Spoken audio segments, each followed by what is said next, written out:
Bonjour, je m'appelle Romain Agur, j'ai 42 ans. Je suis issu des armées dans un premier temps, dans lesquelles je suis rentré dès mes 18 ans.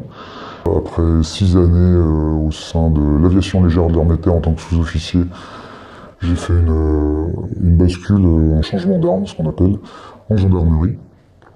Avec l'objectif de rentrer au GIGN, je me suis donné les moyens de mon objectif et aujourd'hui je suis encore d'actif. Je ne suis plus au sein du GIGN, mais en unité spécialisée.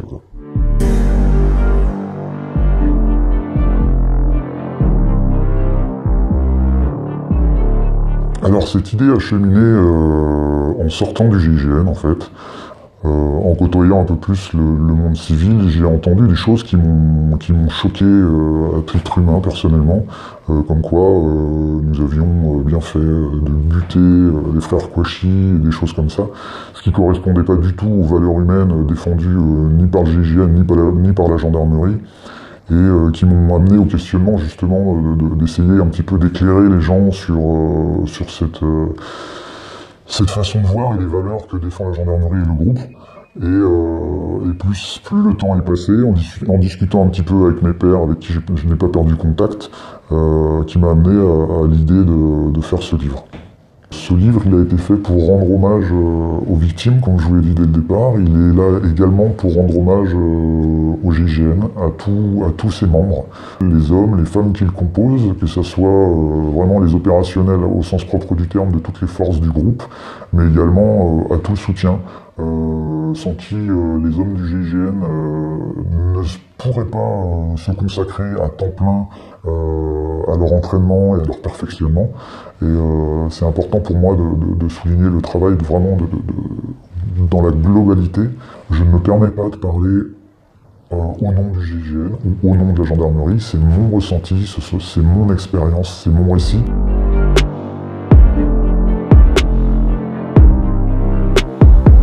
Quand j'ai commencé à rédiger, je me suis rapidement aperçu que le lecteur risquait d'être perdu dans notre langage, dans nos capacités techniques.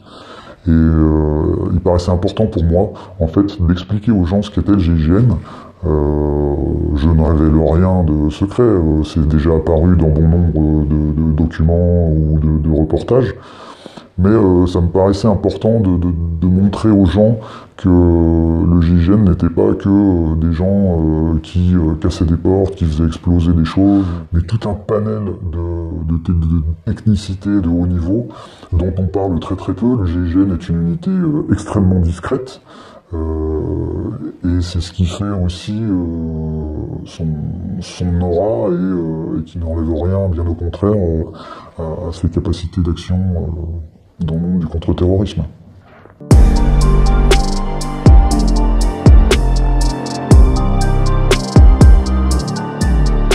Le fait que ça bip, ça a une grande importance pour nous parce que c'est le déclenchement, entre guillemets, de l'action, même si c'est pas au sens dont on peut l'imaginer au sens premier quand on prononce, mais pour nous c'est le début de l'action. On sait qu'on part et qu'on va mettre tous les moyens en œuvre pour stopper leur fuite et pouvoir essayer de les interpeller dans les meilleures conditions.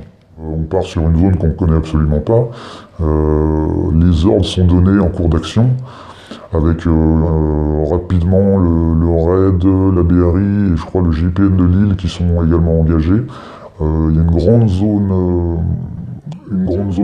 de fouille qui est déterminée, qui est quadrillée, très, j'ai envie de dire très militairement, mais c'est la base.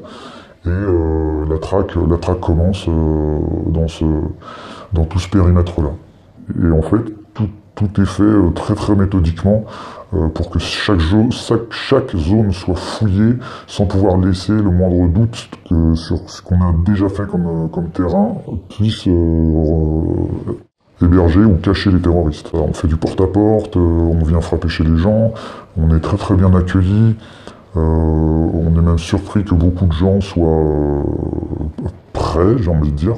Et après, voilà, on va lever des zones d'ombre sur des appels. Il y a beaucoup de fausses alertes, il y a beaucoup de levées de doutes. Et toute la journée se déroule de cette manière-là, où on continue la fouille, la nuit tombe, et on poursuit encore une grosse partie de la nuit avant que le commandement prenne la décision d'une tactique différente.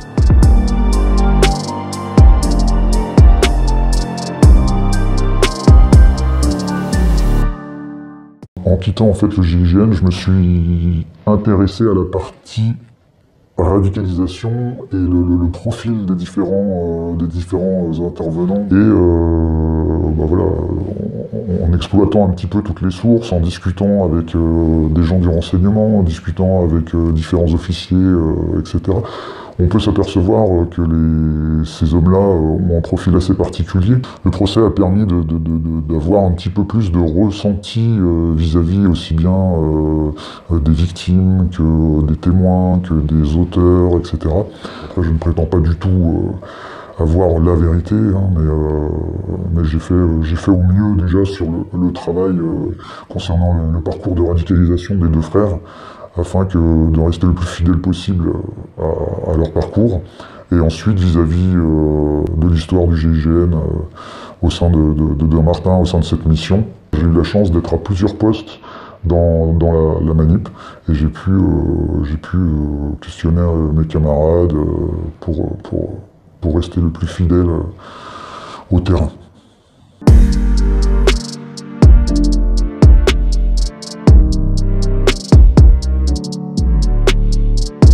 On arrive rapidement sur la zone artisanale de Dammartin. Et effectivement, dans un premier temps, on a par manque d'informations ou de ce que nous on va appeler un recueil, il y a une erreur sur un bâtiment.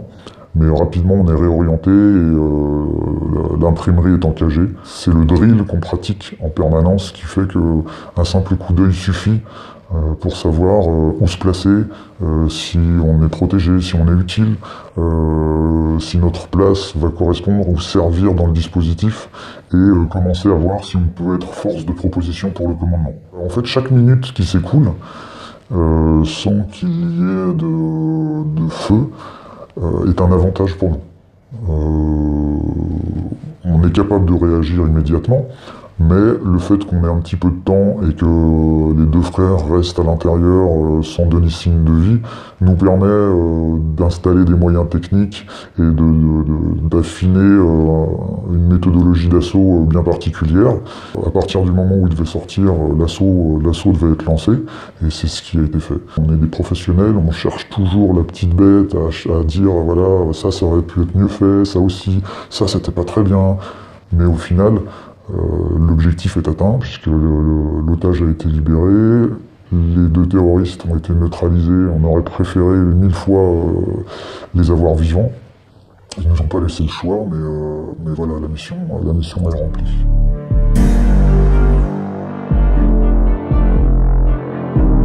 Ils ne descendent pas réellement en pression parce que on a rapidement les informations sur les messages qui sont arrivés sur les réseaux sociaux et qui appelaient à aller sur le plateau de Satory pour taper les familles.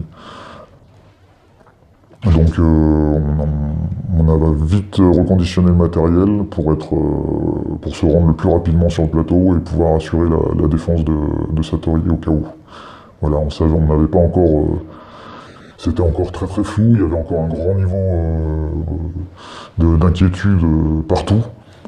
Mais vraiment partout en France, et du coup on s'attendait, on restait vigilant et on s'attendait vraiment au pire. Donc la pression n'est pas réellement redescendue.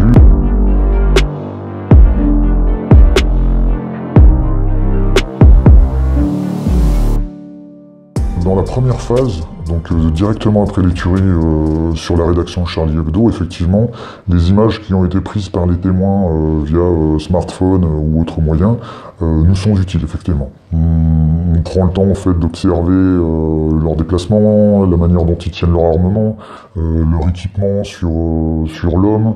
Le moindre petit détail pour nous est important.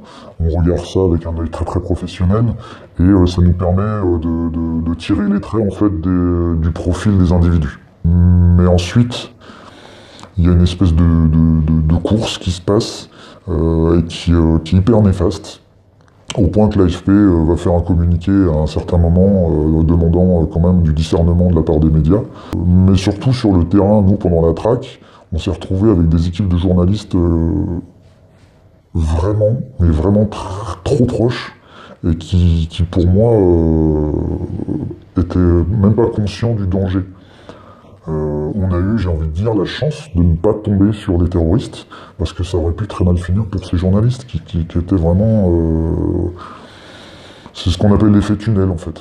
Ils sont focalisés sur le fait d'avoir des images, qu'il fallait des images vite, vite, vite. Ils devaient certainement avoir une pression de la part de leur direction, mais ça n'empêche que, sur certaines actions, ils ont été nuisibles aux enquêtes, ils ont été nuisibles à la vie des otages, et ils ont été nuisibles à l'évolution des opérationnels sur le terrain.